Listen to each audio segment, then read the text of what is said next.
We moved, we moved, we moved, we moved, we moved. I'm so happy here. Um, I love our little apartment. It's so cute, you guys. There's so many amenities. Um, I've been going to the gym regularly and I've been swimming probably like at least 8 times with Mila at the pool and Johnny. Oh man, I love it here. By the way, if you're new here, I'm Rachel. Hi. I hit severe burnout just a couple of years ago, got late diagnosed with autism and ADHD, and now I am redesigning the life that I want. And we're planning to move to Vietnam in less than a year, and I'm going to take you guys with me in this whole life redesign chapter that I'm going through. So back to where I was. It's such a unique experience to be in the middle of your life and suddenly reassess everything you thought you ever wanted. And to say, if I may be so bold, that a lot of what you wanted was based on a lie. I think, like a lot of people, I wanted the big house. I wanted all the things. I wanted a fancy career, but more because of how I would feel about myself having it. I wanted a sense of prestige. I think what I wanted is respect. Like maybe if I have the house, I have the career, I have money, maybe I will get the respect or the feeling of being worth something, being someone who made it, who people look up to. The problem is, the harder I worked for that life, thinking that things were going to just come easier and get easier over time, that was based on a falsity. That was a lie. The harder I worked, the more capable I became, the more the people in my life and myself expected of me. And I ended up creating this life where so much depended on me that I couldn't stop, or else I felt like everything would fall apart. So here I am on just a random day in the week, just enjoying my day, relaxing. And I would have never thought that I could have this a couple years ago.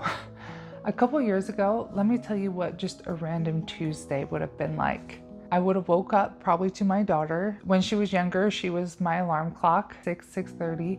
I'd wake up groggy and tired and inflamed. The thing that would get me out of bed, that would motivate me, was knowing that I get to drink coffee again. I'd get dressed, I'd get Mila ready, and then within 30 minutes of getting ready, the first kid was arriving at my house. Since Milo was 18 months old, I have, on average, watched 4 children in my home. So even though I only had one child, I felt like a mom of 3 or 4. I feel like every minute of my life, I'm just maximizing my time, trying to fill as much as I possibly can and make myself as productive as possible. And that is like a key word. I think the more productive I felt, the better I felt about myself. And I didn't know that. I was just going and going and going. At the end of the day, I would load up the kids into this van that I bought to be able to hold all the kids, and I would meet their parents at a local gas station for pickup. If Johnny got home before me and could take Mila so that I could do that drive alone, that meant that that last 10-15 minutes after I dropped the kids off, when I'm alone in the van driving home, was my only peace. It was my only bit of solitude for the entire day. And then once I got home, it was like, husband needs you, you still have a child. Once you become a mom, the demands never end. The serving others, it never ends. And it's wonderful. It teaches you so much about how to be selfless, but at the same time, as an undiagnosed autistic person, I was suffocating, absolutely suffocating.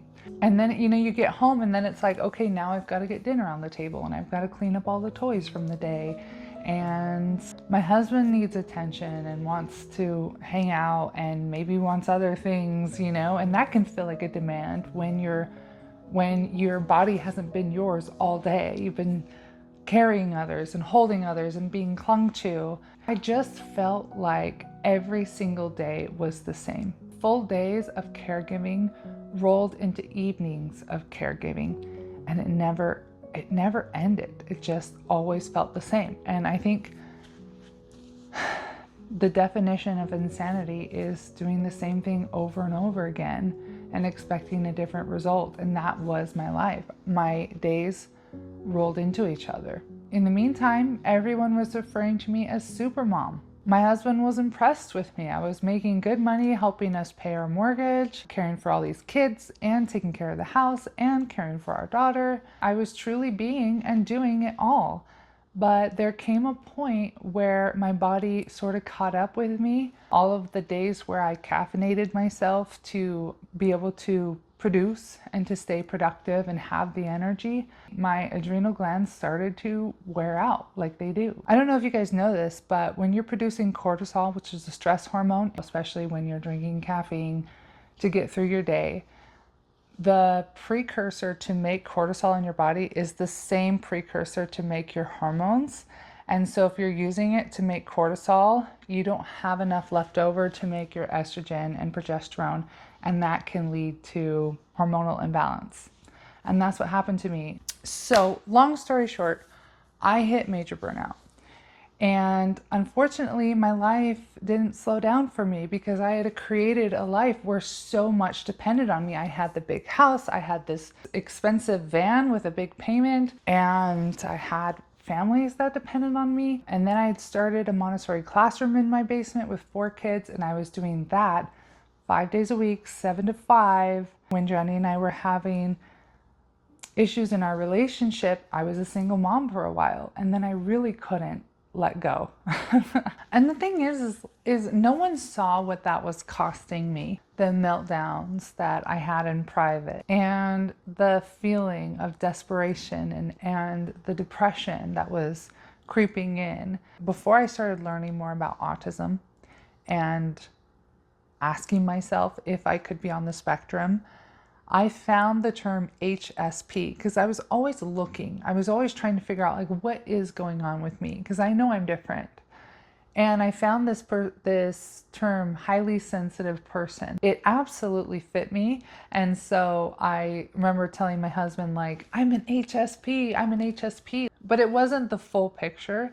It wasn't until I got my autism diagnosis that I went, oh my God.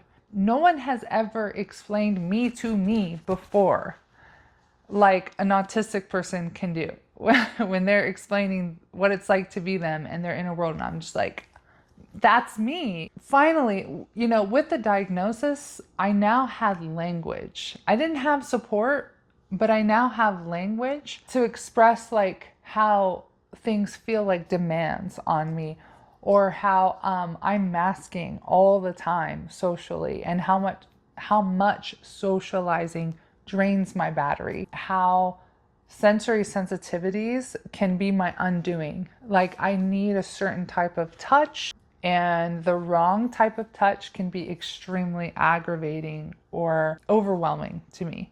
So there's just so many things that it helped me to understand myself and to be able to explain myself and express my needs. And so you guys, the reason I'm sharing this is because I know I'm not the only one that reaches this point in their life, but the fact is I'm on the other side now. And so sharing it, I want to show others that you can get through those hard points of your life and make it to the other side. My life now, compared to what it was just a couple years ago, is insanely different. Just to help you understand how bad it got before it started to get better, there was a point, and I'm not trying to be dramatic, I just want to share this because it's the truth. There was a point where I started fantasizing about being hospitalized. I did not want to hurt myself, and I certainly didn't want to be injured or unwell. It was more like I fantasized that something would happen to me that caused me to go to the hospital. It would mean that I had an excuse to slow down. Because if you're hospitalized, what can people say if you can't show up? the next day you're in the hospital. And so I literally would have these fantasies at night before I go to bed of maybe getting in a car accident or something and having to go to the hospital, because then I could finally slow down. All right. Whew. Reset. So yeah, it got really bad, you guys, but here I am.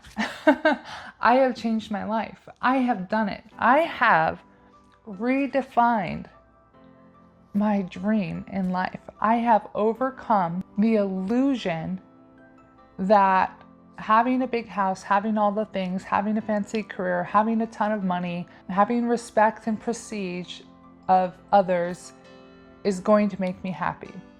I have realized what really matters in this life, and it's your health and your family and your time and freedom.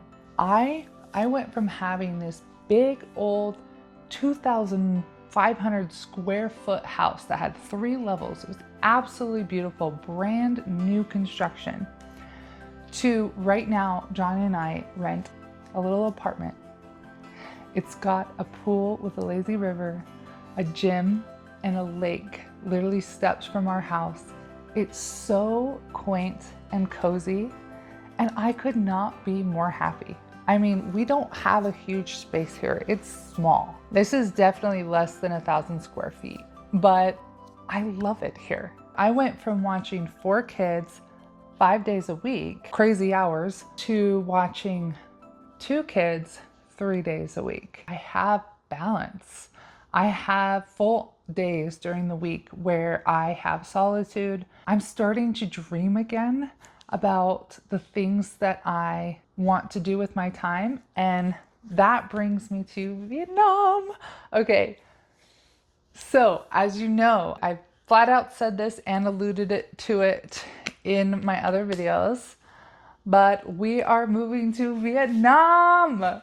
Oh, I'm so excited. I cannot tell you enough. Like, moving abroad, for one, getting to experience something different than the United States. This is going to be really, really, really different and really cool. It's going to be an adventure. Obviously, I've already made a ton of steps into slowing down and having a much more relaxed and calm lifestyle. I'm working less. I've traded the big house for cozy living, cozy apartment with my family. I mean, we're selling the things that we own. We're living more like minimalists and kind of in our less is more era, but it's not over. So I told you one of my number one priorities now is my health. One of the things that appeals to me about moving to Vietnam is the food.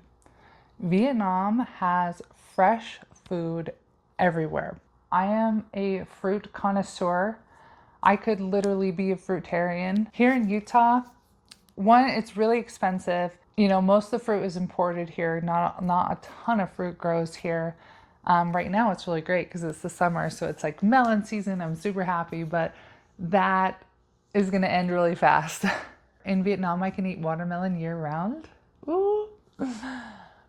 You know, everyone talks about the cost of living, but that's just part of it. The fact is, my family and I, we can eat out every single day, have food prepared for us that is super healthy, super fresh, and less chemicals and preservatives.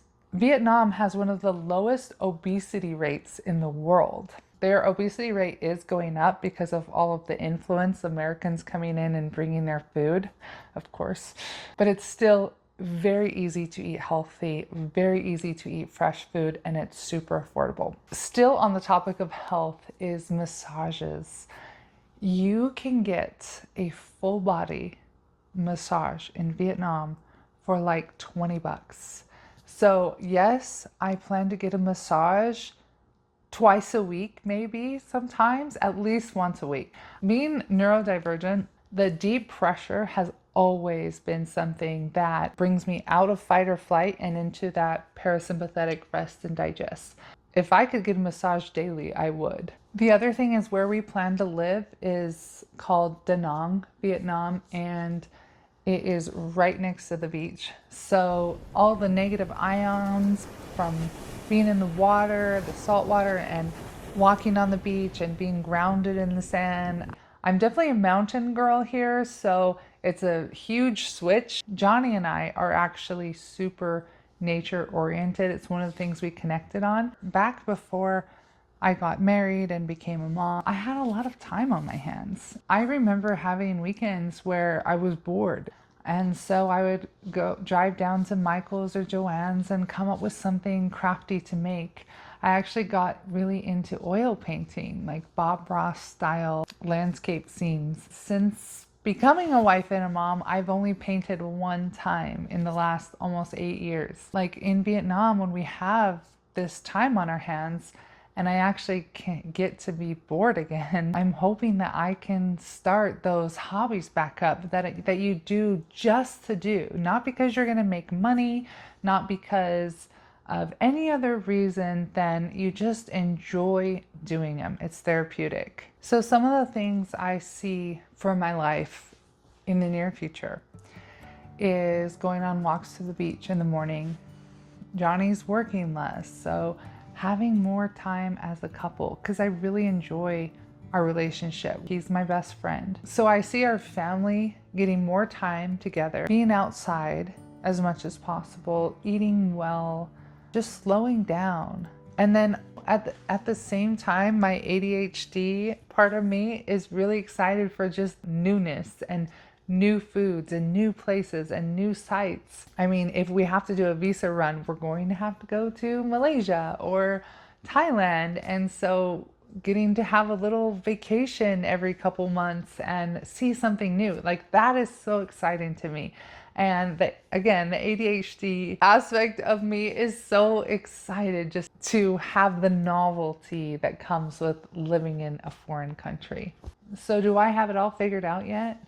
Hell no, I do not.